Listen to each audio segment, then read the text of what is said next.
اگر آپ کوئی کام نہیں کر پا رہے ہیں جو کہ کرنے والا کام ہے، اگر میرا کوئی بچہ کوئی کام نہیں کر پا رہا ہے جو کہ کرنے والا کام ہے، تو میں تو اسے کہوں گا نا کہ آگے بڑھو، کرو، یہ کام کرو. اور وہ کرنے کا طریقہ یہی تھا کہ ان لوگوں میں بولنے کی ہمت دی جاتی. تو میں نے جب آپ کو کہا تو آپ ایگری کر گئے. آپ نے کہا کہ میں اپنے فالو اپ کے لیے لاہور آ کے کہیں رہنا چاہتا ہوں جو میرے والد صاحب بندوبست کریں گے. میں کہا ویل ڈن، یہ بہت اچھا پلان ہے.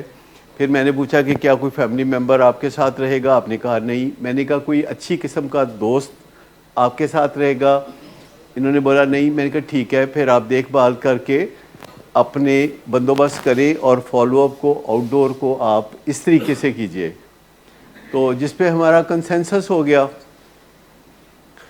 اس کے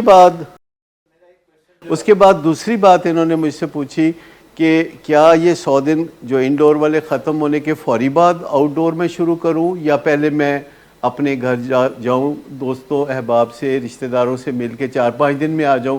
میں نے کہا آپ 4-5 دن میں آ جائے گا.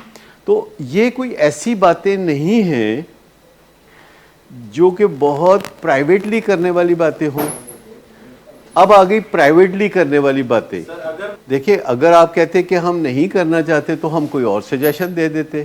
ہمارا کام سجیشن دینا ہے، اور اس میں بات یہ ہے کہ جو سب کے سامنے بات ہوتی ہے، سب کے سامنے سے مراد پنچایت ہے.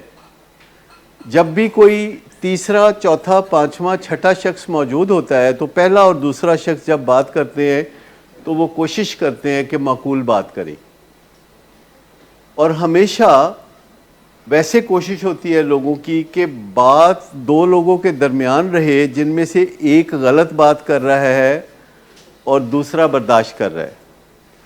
جیسے ایک میاں بیوی کا رشتہ ہے، کوئی بیوی پہ ہاتھ اٹھاتا ہے تو وہ چاہتا ہے کہ کسی کو پتہ نہ چلے کہ میں اپنی بیوی پہ ہاتھ اٹھاتا ہوں، بیوی کسی کو بتائے نہ، اور بیوی بھی چاہتی ہے کہ کسی کو پتہ نہ چلے کہ میرا میاں مجھ پہ ہاتھ اٹھاتا ہے. تو مجھے بتائیے کہ یہ جو میوچول سازش ہے، یہ جو کانسپریسی ہے جس میں ایک ظالم اور ایک مظلوم کا معاملہ ہے، جس میں دونوں رازداری پہ متفق ہیں، تو جو اصل برائی ہے وہ بڑھے گی کہ کم ہوگی؟ بڑھے گی. تو جب بھی کوئی دو لوگ جن کا آپس میں کوئی کانفلکٹ ہوتا ہے یا نیگوسیشن ہوتا ہے، جو انہوں نے آپس میں بات کرنی ہوتی ہے اور کچھ اور لوگ دیکھ رہے ہوتے ہیں، مجھے بتائیے کہ جب آپ کے گھر میں کوئی مہمان آئے ہوتے ہیں تو ماں باپ بچوں سے بھی بڑی عزت سے بات کر رہے ہوتے ہیں.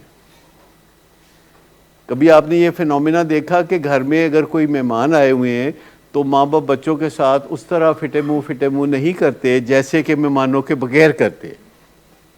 کیوں کرتے ہیں ایسا؟ کیونکہ دوسرے لوگوں کے سامنے تھوڑا سا خیال ہوتا ہے کہ اچھی بات کریں، حق سچ کی بات کریں. تو دوسرے لوگوں کے سامنے تھوڑا ایک جو لحاظ ہوتا ہے وہ فائدہ مند ہوتا ہے، اور جو پرائیویسی میں بات کرنی ہوتی ہے اس میں انسان تجاوز کر رہا ہوتا ہے، ایسی ڈیمانڈ کر رہا ہوتا ہے، ایسی بات کر رہا ہوتا ہے جو کہ اس کو خود بھی پتہ ہوتی ہے کہ یہ ٹھیک بات نہیں ہے. ٹھیک ہے نا؟ تو کسی معاملے میں اس طرح کی پرائیویسی چاہنا یہ کسی بندے کی خواہش ہو سکتی ہے، لیکن ضروری نہیں کہ یہ معاملہ درست ہو.